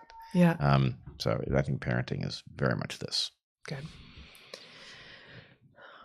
Oregon's Hillsborough School District is requiring that parent volunteers accept an equity agreement, which says that everything will be viewed through a lens of equity, with the goal of creating anti-racist systems. Short of getting the district to change their policy, I am left with either bending the knee to a false prophet or not taking part. How would you proceed? How would I proceed? I would blow it up and it might go very badly. No, you might not actually, because this is about, one of our boys' schools is doing this, and no one is demanding anything of us because we're not trying to be volunteers, right? Yep. But the stuff that we are seeing coming across our email feed from one of the two schools that our kids are going to be at in the fall is insane. It's, and in fact, they were just glow decking about having read How to Be an Anti-Racist this summer. Yep. And, you're not blowing them up in part because our kid's going to be in school there and that's going to affect his life. So I know how you were an anti-racist last summer. That's the horror movie that's going to come out of this. All right. So this is a different question than the one that you want to glibly answer, right? Because it actually is really challenging when it's your kids. Yeah. And, who knows, like, which teacher or administrator is going to be woke and punish and mean, which unfortunately too often goes together, and punish your kid if you speak up. Right. So it's one thing to take it on for yourself and to take on the full responsibility of the ramifications of your decisions for yourself. But it's quite another thing to do it when your kid may experience something that they don't even know if they've experienced, or because kids often want to protect their parents. They might not even tell you if they experience repercussions. So the less glib answer to this is I think everybody is looking for a formulation that looks something like this.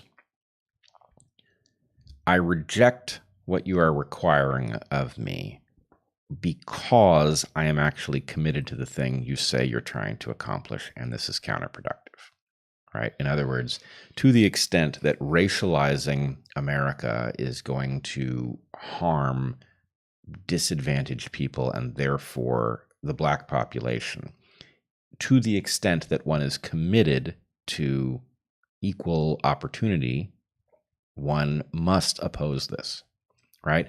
That formulation is very difficult to reject on the basis that it is racist, right? Because it isn't racist, and it is transparently not racist. It is. I am morally required to reject the naive thing you are trying to shove down our throats because it will harm the very people that you claim to be trying to help. So that is a very hard thing to do. Because there are lots of little booby traps and things designed to prevent any off-brand message from getting through. But it is a learnable skill. And I would say what you want to do is test the waters, how you can register an objection in such a way that it cannot be processed as the enemy. And good luck at some level. Yeah, I actually wonder if digitization, digitization first and now COVID, which basically reinforces the digitization of a lot of the agreements that we're having to come to, actually makes this harder. That at the point, years ago, 10 years ago maybe, when I was thinking about volunteering in an elementary school that one of our kids was at, everything was in hard copy, even though obviously, the internet was well in full swing by then, but I had to sign something in hard copy, and any such agreement I could have crossed out and written, actually, no, I'm not agreeing to this. Here's what I'm agreeing to. And the fact is almost no one would ever look at it. Right. But it was there. If anyone ever went back to it, I would know that I had done what I needed to do to be true to myself. And I was still able to, frankly, be a volunteer in a school which probably needed me even more. Right. Yep. And my guess is that the Hillsborough School District, there's no chance that you're signing a physical paper at this point, right? There's absolutely no chance. And furthermore, most forms that I've seen that I've had to digitally sign in the last several months, and of course, there have been a slew of them, there's no place in the bottom to be like, make any notes, tell us what you'd like to cross out. They don't let that happen. So this is actually, a sort of a probably inadvertent creeping way to enforce an authoritarian move.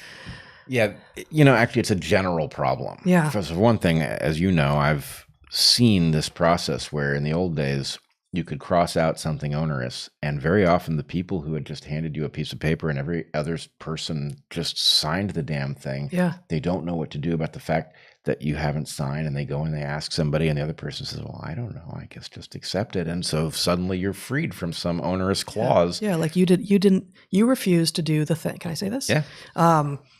Basically every academic job in the known universe requires that you sign something that is a bit ambiguous, but could mean that the university or college retains rights to your intellectual property that isn't work that you were doing directly as part of your job, and you either refused to sign it entirely or crossed it out. And I think you just didn't sign it. I think you just never signed it. I refused to sign it. Yeah, and I've done this now multiple times. I did it at Evergreen, and before that, I did it as a graduate student at Michigan. Now, the funny thing is, I did it. I had no idea what was going to happen. I thought they were going to tell me, well, sorry, you're out unless you sign it. Yeah, no job for you. Right. But the funny thing is, I mentioned that at some point, and Eric was like, yeah, I did the same thing. And he had the same experience, which is the system just doesn't know what to do with the person who crosses stuff out. So it just lets it happen. Yeah. Which, the digitization makes impossible. The other place, because it's just a program that's going to keep coming back to you. Do you sign it? You can't volunteer until you've signed this. We have in our records. You can't volunteer until you've signed this. Right. This is actually going to make things much harder for dissidents. Right. But here's the other place it matters potentially even more is the requirement that you've taken the prerequisites of a course before you take the course. Yeah. So Eric gave me some advice before I went to college, which was very often the prerequisites really aren't required for you to understand it. And the things that require prerequisites are often the best courses. You want to get there as quick as possible. Absolutely. So some of the best stuff I took, lo and behold, I didn't have the prereqs. Me too. They weren't required, and it was great, right? Yeah. You were suddenly in a milieu of people who had the prereqs. They, knew what they were talking about. Well, I mean, I think so. Just to give examples, like you started at Penn, and you took, for instance, like a graduate level course in sensory ecology at the Monell Center for Chemical Senses. Changed my whole life. As like a freshman or sophomore, with presumably none of the prereqs. At the point that I was trying to switch from anthro to bio and was told I didn't have enough credits, it's like, well, I'm certainly not going to spend my year taking intro bio. I've not had any college level bio ever. I'm just going to take neuro, and I'm going to take advanced physiology, and I'm just going to jump into the senior level classes because I'm smart and I can teach myself the stuff I need, just like you were. And hey, there it is. And the intro level classes are almost always the way they're hoop jumping, and they're ways to get rid of people who don't dot every I and cross every T. Yes, in many ways they're harder because what they use is just the sheer volume of stuff you're encountering at once is overwhelming.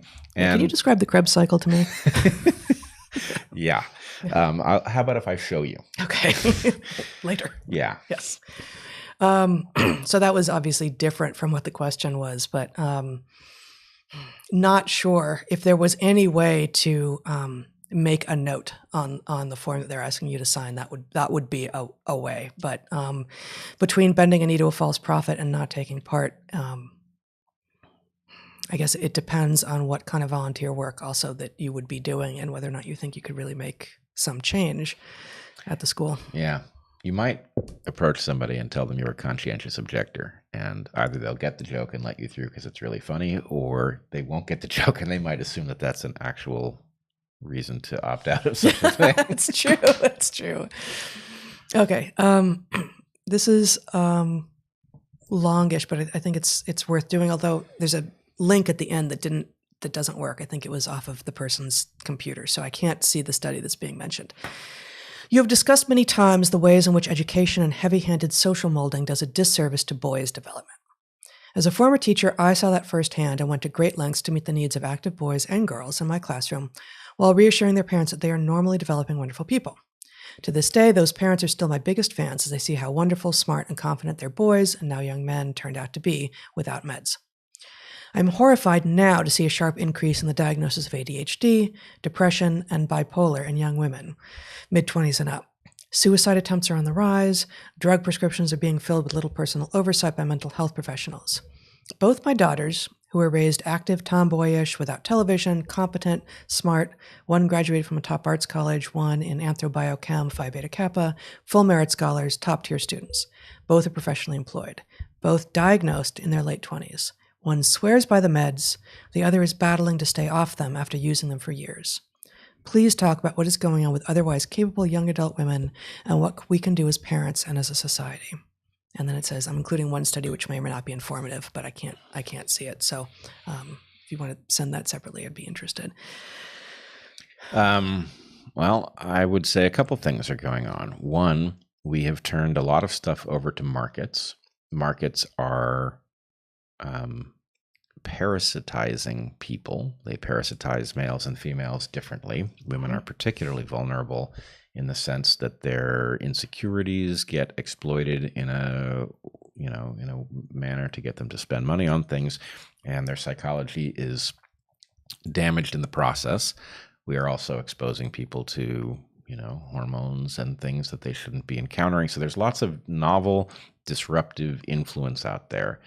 And the solution to it, surely, why we are allowing advertisers to access developing people and manipulate them into believing that something is wrong with them or something is right with them or that they're hungry when they're not or whatever it is that the advertisers want to do.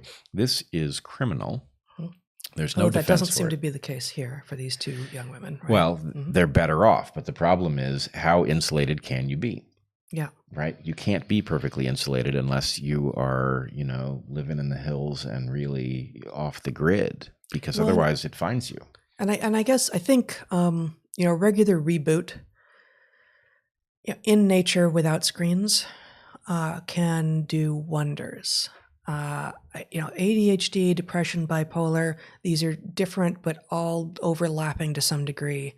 And I think, especially if it's been years or never since they took a backpack and, even if you're not going backcountry, just went out somewhere where someone wasn't going to shine a light into your tent at night, where you could actually use the sun and the moon as your main light sources and more or less wake up with the light and go to bed with the light and not be receiving social information from your screen, but only with the people who you are with, and just be in the rhythms of nature for a few days. The longer the better, but just a few days on, just even 3 or 4 days once a year, I think would do wonders.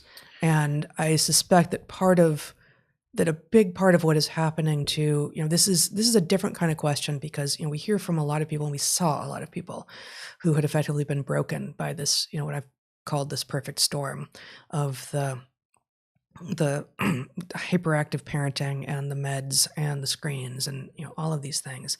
And I don't, it doesn't sound like your kids had any of those things, but, being isolated from all of the kinds of inputs that humans had all day, every day for our entire history until, effectively yesterday, has got to be messing with our ability to make sense and with our body's ability to regulate itself, and not just sort of circadian rhythm stuff, which is what, being out and, being attuned to the sun and the moon will help with, but also being attuned to mood and how it is that our social environment is affecting our mood and our persona. Yeah, someplace quiet enough, and I don't mean in terms of sound, but quiet enough for you to actually detect what you think and feel and all of that. Yeah. I would add 2 things to this. One, there's always the possibility that the diagnoses are motivated by bad stuff. For sure. We have pharmaceutical companies driving diagnoses in order to justify prescriptions. And so it may be that the diagnoses themselves are suspect. I would also say that there's a downside, and one of the ways that the diagnoses are off is that there is this push to lower the threshold of diagnosis so that normal variation triggers it, so that you can basically pathologize normal variation. You pathologize normal variation, and you get more need for medical intervention, which funds the medical pharmaceutical complex. Yeah, it's an absolutely diabolical system that basically squanders human potential and is targeted at young people, and fuck them. But the other thing is the daughter who swears by her meds needs to think in terms of the delayed cost. And this is especially relevant. The younger you are when you go on one of these powerful drugs, the more of your development happens in the context of that drug, the more likely that you're going to need something that takes the place of that drug in order to be normal, because your circuitry is expecting it. And so what is the cost, even if the drugs work for the daughter for whom they seem to work, what is the cost of being stuck with them forever because your system develops some way to be normal in the context of the drug? That cost is liable to be very, very high. And I've seen this play out tragically with students who were put on drugs when they were young. And then it's like, well, they may come to realize that they don't want dependency on those drugs, but that involves a spectacular cost in terms of either leaving them or living with them because they can't escape. And I mean, this is farther afield and not directly related to the person's situation who wrote this question, but I came to understand because I was doing these study abroad trips for a few years, a number of trips before you and I did the final one in 2016, for which I needed to collect an even bigger health history than the ones that we always had to collect for our domestic field trips. So, we had short health histories from our students for years and years and years, and saw a number of a lot of drugs, of legal drugs being reported as having been forced on these students. And a number of students would come to us, especially early in college, and say, I'm now free of that doctor or my parents who I know love me and thought they were trying to do good for me, but I really want to be free. And the thing that I heard, and this is anecdotal, but I heard from enough students that I think it was at least something that was sometimes being said, and maybe even policy, at the campus health center at Evergreen, and so I expect had become somewhat of a common practice at other campus health centers, was that when these students would go in for their free healthcare on campus, they were being told, now is not the time to free yourself of these pharmaceuticals that are helping you with what you have been told is a psychological disorder, because too much else is new in your life right now. You're starting college. You need to not change that up. And they would come to me and say, I don't know what to do. I'm many of them in tears, actually. Like I'm so distressed. I was so looking forward to being off this. And I would say, you have to free me from responsibility here. Like I am not a medical doctor, but I would absolutely take this opportunity to free yourself, to wean yourself from this. And, on one occasion, someone wanted to do this just as they were just as they were going to embark on a study abroad trip. Yeah. I said, this is dicier. You have to keep me completely in the loop if you want to do this. And I wish you had done it, before we were about to go travel in remote places for many weeks at a time. But really the idea that everything else is too interesting and new for you now. Now is not the time to, find your actual psychological state. I don't buy that analysis at all. No, in fact, it may be exactly the right time because you're in a reformatting mode. It doesn't mean that there's no danger, but there is. But the other thing, forgive me if you said this, I didn't hear it, but many people, at the point they arrive at college, many people are experiencing, probably most people are experiencing their first period away from their parents' direct influence, as it's supposed to be. Yeah. And so to the extent that you had a parent who was, concerned about something and took you to some shrink who prescribed some stuff, and it's been having some effect on your life, what they're really doing is they're arriving there. And not only is it maybe the right moment because all sorts of things are new, and so they're building a new program anyway, and why would you build that new program in the context of some drug you want to be freed from? Mm-hmm. But it's also maybe the first time when people have had the ability to say no for themselves. Yeah. And so these things are all difficult. And it's not to say it can't go wrong. You can easily imagine the student who's become dependent on one of these drugs, who freaks out as a result of its absence, can't handle college. You could imagine, it can go all the way through suicide. So it's not like we're just saying the answer here is obvious. It really isn't. But the predicament is a bad one, and staying on is not a solution. That's a short-term solution at a long-term cost. Absolutely. What kind of music do you like? Can you recommend some artists? That was one of the fun questions. The fun questions. Yes. All right. I've got no shortage of artists. I always wonder, how people take the musical interests of people they follow and whether one does damage or whatever by confessing these things. But so I should say my musical life changed at the point that Pandora showed up, because there was a way, based on the technology that music was distributed through as we were younger, that one tended to find their interests as a teenager or young adult, and then you just didn't discover the new stuff because you had no good way of encountering it, because radio was so toxic and played the same stuff over and over again. So Pandora. And we're now of an age where you go into stores and they're playing songs from when we were teenagers. So you would just never Right. It's supposed to cause nostalgia in us and cause us to hand them our credit cards or something. Right. So you would just never hear anything new. Anyway, Pandora, which I don't think works the way they said it did. I don't think it really involves a deep analysis of music in which they look for, musically relevant, blah, blah, blah. I think it just basically looks at what people who like what you like also like and then plays it for you and sees what you think. But that's good enough. It works. And so, I've run into all sorts of stuff that I really like Spoon. Spoon is incredible. Radiohead would be expected, I guess. Yeah. I guess I haven't been listening to it as much lately, but my first Pandora station that I listened to a long time, I called Cold White Cake for the 4 influences. And let me see if I can get it right. It was Arctic Monkeys. It was the cold part. It was White Stripes. It was Cake. And then there was a fourth that maybe borrowed from the cold. And I can't remember. Zach would remember if he was here. I think it was Spoon. It was Cold White Spoon Cake. No, it wasn't Spoon. I'll remember. Maybe someone, if we can see we just quietly judge you. If someone, I think Arctic Monkeys, and there's another cold one. Anyway. And more recently, I've been listening. I really enjoy Rhiannon Giddens and Hill Stomp.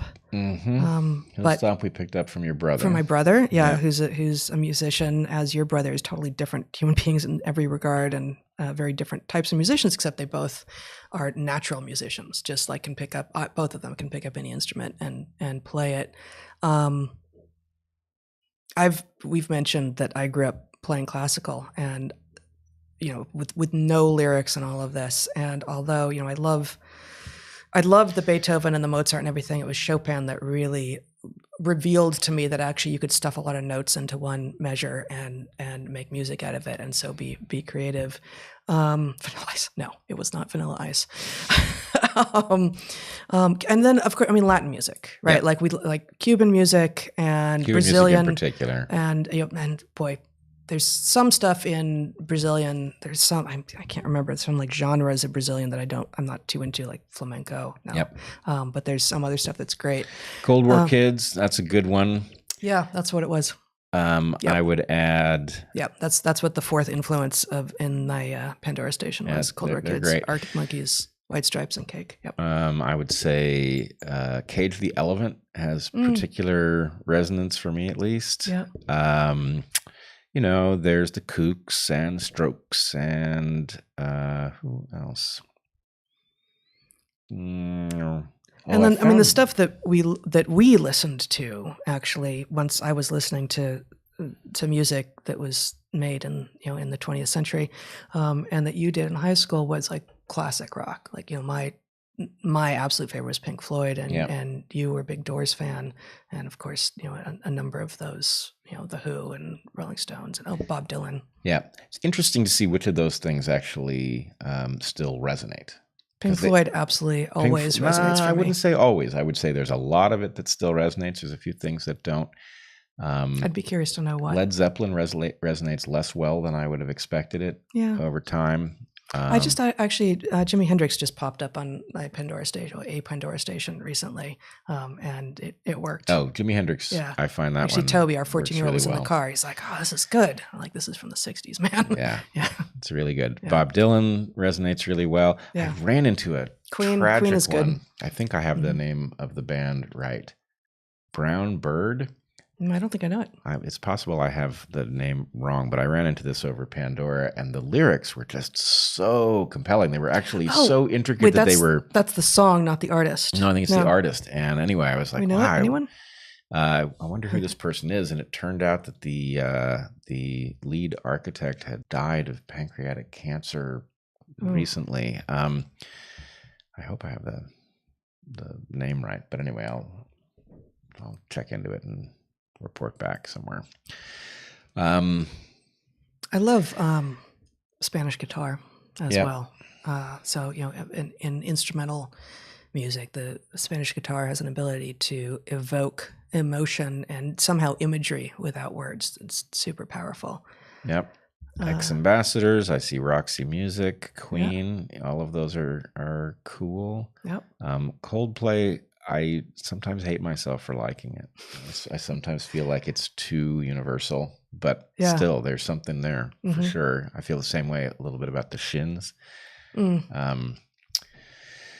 Punk. Well, see, you say punk, and I think, does Cage the Elephant count? Because Cage the Elephant really works for me, but my guess is you won't consider it punk because maybe musically it's a little distant, but it's certainly punk aesthetic in some sense. Any specific works for Spanish guitar? I'm going to butcher the name. There's a particular. You know what? I'm gonna look it up and I'll put it on the Patreon. There's a particular rendition of a song that begins with P. Porum. I can't remember. 13th Floor Elevators. Never heard of. July. Never heard of. Zombies. Sure. Stooges. Sure. Kinks. Absolutely. Absolutely the Kinks. Electric Prunes. I've heard of, but I couldn't name a tune. All right. Awesome. We'll keep checking in with this. I feel like this could go on for a while. We're at 12:45. We've got 15 more minutes and we've done 15 questions. Let's get through 5 more. Let's do it. I promised 20 questions. Let's do it. Based on your guys' idea that not quarantining allows more territory for COVID to explore and therefore a greater opportunity to mutate into something more serious, could someone make the argument that we should quarantine every flu season for the same reason? Why or why not? Yes, that's it. Incidentally, Porum Pompero. Yeah, that's the one I was thinking of that I find exquisite. I could just listen to it on repeat all the time. Cool. Yeah. Okay. Yeah. So the question about quarantining. Look, I think the thing is flu is manageable and we're already stuck with it. It's got into an equilibrium where it is playing a game with us and we are playing a game with it and we are playing our side of that game very, very stupidly. So I would not advocate quarantining over flu, but I would advocate a absolutely tremendous upgrade to our response. So what I've said elsewhere is that COVID is the first time I have ever heard a proper discussion in public of how these things are transmitted and what you can do to interrupt them. So we ought to be much more effective. I mean, for one thing, back, throughout almost the entire time at Evergreen, I wanted to run an experiment where my class wore masks for the winter in order to see if we could interrupt cold and flu transmission enough to detect a significant benefit. Never did it because I didn't think I would get compliance. You absolutely would not have gotten compliance. No. And so it would have given us the false sense that it didn't work, and I didn't want that. But if I could have figured it out, right, I would have, because I know that we can interrupt these things. And of course, in Asia, there is this sort of culture that's okay wearing medical masks in public. I don't know why they're medical masks. Why didn't they go a fashion direction that would make people more comfortable to do it so more people would do it? But the basic point is an awareness, be it through animations or enhanced reality videos or whatever it is that teaches us how these things actually transmit on the basis of our real understanding and talks about what you can do and properly aligns the incentives so that people, for the same reason that people wash their hands after they use the bathroom, right? They're doing that to protect other people. But the reason that they're actually doing it is because the stigma of not protecting other people is sufficient to get them to do it. So we need that where, for example, when people cough and they don't cover their mouth, some of us are like, we react to that very strongly, right? When somebody, coughs into their elbow, right? We register that this is somebody who's highly conscientious. And so anyway, if we can induce the recognition of what behaviors protect us, augment people's understanding of the mechanism of transmission, we could greatly reduce the amount of this stuff. And, frankly, one flu is so debilitating. The cost in a lifetime of a flu is so high that it ought to be well worth a big effort on our part. But no, not quarantine. Good. Another fun question. My 3-year-old son noticed the model car behind you guys and suddenly had way too many questions that I couldn't answer. Any interesting stories about the car that I could pass along to him? Thanks. Oh, I don't know if you want to grab. I can't stand up. I've got a cat in my lap. Watch me drop it and it's splintered into a million pieces. So that is a Lego Mini. We got the Lego Mini because Heather's mom drives a Mini. So we got it for her. We got it for her, and we built it with her on a joint vacation. So in Ashland, yep. We sat outside in Ashland, and this would have been, I think, probably the summer after my dad died too. So we had a lot of time together to talk about various past things, and it was mostly you and the boys and her who built it, sitting outside, and. That's kind of it. Yeah, that's kind of it. But it's a fun project. She's a big fan of minis and built it together. Yep. Yeah. Okay. Oh, this one actually is. I don't have an answer to this, so I'm hoping that people watching maybe have suggestions, and maybe you will prompt me to think of answers, and you might have answers too. Although I think it's less likely that you will. Do you know of any books or other works of fiction that do a great job of illustrating the story of a main character who truly believes that they are doing good for the greater good, especially, but then somehow awakens to the fact that they are actually well-intentioned, but definitely perpetuating or creating hell instead of utopia? I feel like some artful way to tell that story is exactly what might be needed at this moment in history, perhaps even as a solution to the frequent question of, how do I talk to my woke friends about this? But I'm drawing a blank on examples. Do you have thoughts? Thank you as always. And I don't think we're going to have time for another question basically about, I constantly find myself in conversations with rigid leftists who adopt wokeness. How can I help my friends break the echo chamber? I think, as I keep on saying, narrative that demonstrates this, that you can be so convinced and then you can wake. Is Scott McLeod suggesting that Unity 2020 is this? Because if so, Scott, we have to talk. You got it wrong. I don't know if that's really what Scott is responding to here in the chat, but anyway. No, he's responding to hold your nose and vote orange. He's saying Unity 2020. Unity. And good, Scott. Great. I thought you were responding to people who think they're doing the right thing but are doing evil, and that's not Unity. But anyway, it seems like you're responding to something earlier in the chat, so forgive me for viewing your comment dimly. Ender's Game. I've read it. I can't remember it well enough. Maybe. Oh, incidentally, Al Quinn, Zach and I had a disagreement. He reads the second letter in your first name as a capital I because that's who he is. He thinks you're AI Quinn, and I think you're Al Quinn. Let us know which one you are here. Is that artificially intelligent? Is that a lowercase L or a capital I? All right, I've got two narratives that work for this. Confessions of an Economic Hitman by John Perkins. I do not know this. The Monk by Matthew Lewis. I don't know either of these Confessions books. of an Economic Hitman works. I haven't read it, but I think it's nonfiction. Oh, okay. In terms of fiction, I've got a couple things. Great. Fahrenheit 451. They are not books. That's fine. So one of them is Mr. Robot, and I don't know what Mr. Robot has done in recent. It got so convoluted and weird, but at least the first season or two, maybe. The first couple seasons did a good job of. Yeah, actually, that's good. You have the idea that you're taking Goliath down. You successfully defeat Goliath. He doesn't exactly fall. Things go to hell for everybody. So there's that. And the other one, which I thought did it even better, was a British series that did not get a chance to fully complete, called Utopia, which I think is sort of an unfortunate name. For the series, but anyway, it did. Was this the one that was in the favelas of Brazil? That's a different. No, that was different. That was different. That was quite different. Although that one works too. I don't remember what the name of that one was. I don't remember what that was numerical. Either. Yeah. Yeah.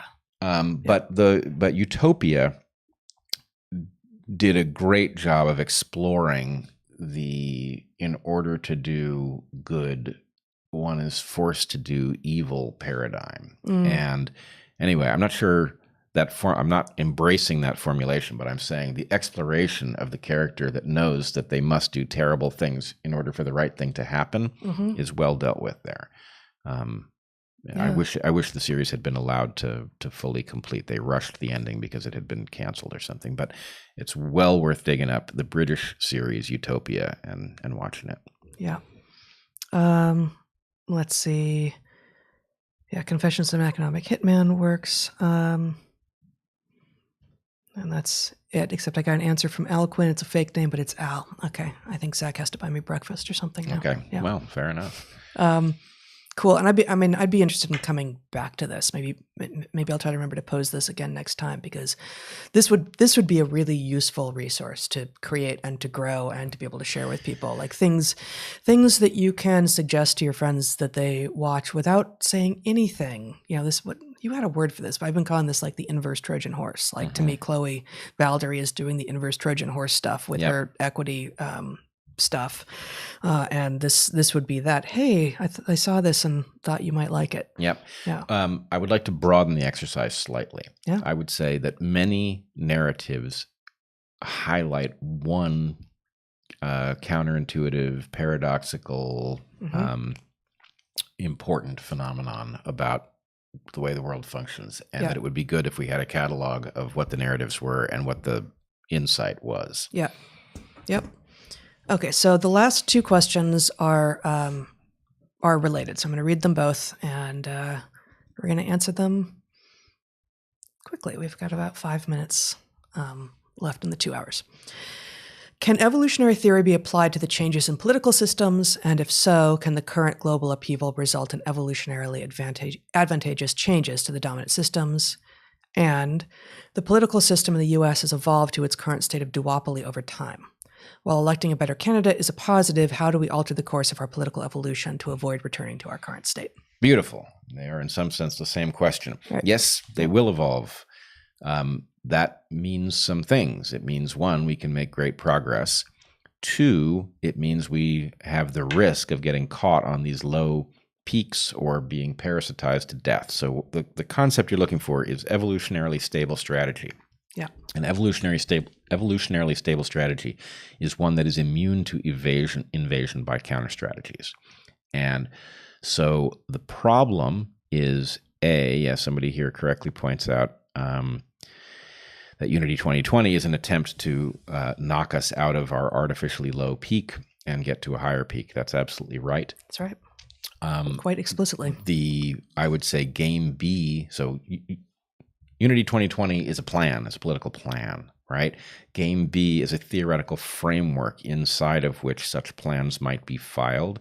And inside of Game B, there is an awareness. That's a good taxonomy right there. That's useful. And it's broader than that. Those two are the naturals. But that's two pieces of a taxonomy that would be useful to add to. Right. And, you could say IDW is this for discourse, right? How do we discuss things over which we don't agree, right? So, I think it fits less perfectly, but... It does, but nonetheless, there's some sort of a landscape out there, and the relatives are at various levels of relatedness. But Game of Thrones, that's a good one. But Game of Thrones. The point is, anytime you set up a system, you are creating an opportunity for something to evolve to game it. The duopoly has effectively gamed democracy and robbed it of its democratic nature and supplanted it with something that feels like democracy because we vote, but it has almost no influence. Our vote has almost no influence over policy. So one of the key insights from Game B back in the days when we actually met in person, for me, one of my insights was that one has to architect in order to frustrate the evolutionary process that will discover the loopholes in whatever system you build. That the problem with our system is that it leaves, just like having no quarantine and COVID, able to explore everything to find new loopholes, that our political system basically frees people to see where the border is not patrolled, and it rewards them for discovering the loopholes. So you have to have a system that punishes loophole seeking enough that it is not a profitable behavior, and then you won't see the evolution of these bad strategies. So easier said than done, but it's a necessary component. All right. Is that it? Yeah. This channel is not solely Unity 2020. Come for the Unity, stay for the science and philosophy. Sure. Yeah. This isn't Unity at all, right? Like this Dark Horse private Q&A is we'll go there when it comes up as We questions. probably But spent 4 minutes there today at most. yeah, you are spending a good deal of your time in life there, but A, it's not the main thing that we think about, and B, we also need to pay our mortgage and feed our kids. So thank you. Feed our mortgage and pay our kids. I have been working on feeding the mortgage for a while now. I think I finally got it resolved a couple days ago. I would rather just let it set and forget and hopefully not have it eat us. Thank you all for helping us do that. We really do appreciate it. Yeah, and great questions. Man, were such there good awesome questions. questions And here. the questions that we didn't get to were also great. I think this worked. I think this model of not pretending that we're going to get through all of them, but giving me a little bit of time in advance to go through and group them. And I don't know, this was good. And if you thought so too, I'd be interested to hear that. I think we'll at least stick with this model for next time. So for those of you who are here and weren't aware of what the system was, at anyone at the $11 and up level will get a post mid-month next month, mid to late month, like 15th to 20th or so, saying, okay, for 48 hours, comment on this post. We might do it a little bit differently next month, but something like comment on this post, and then I'll pick 20 questions or so that we'll answer in our private Q&A. Cool. And to close this out, let me just say somebody in our chat is asking, where's the after party? And we know the answer to this because it's COVID. The after party is at your place. I mean, everybody's at their place, right? Yeah. Yeah. I guess so. Yeah. So it's not a very good party. Well, they can gather on the net. It's an awful lot of architecture designed to facilitate you gathering with other people without infecting them with COVID. I suppose that's true. All right. All right, everybody. This has been great. Yeah. All right. Yeah. Thank you. See you next time.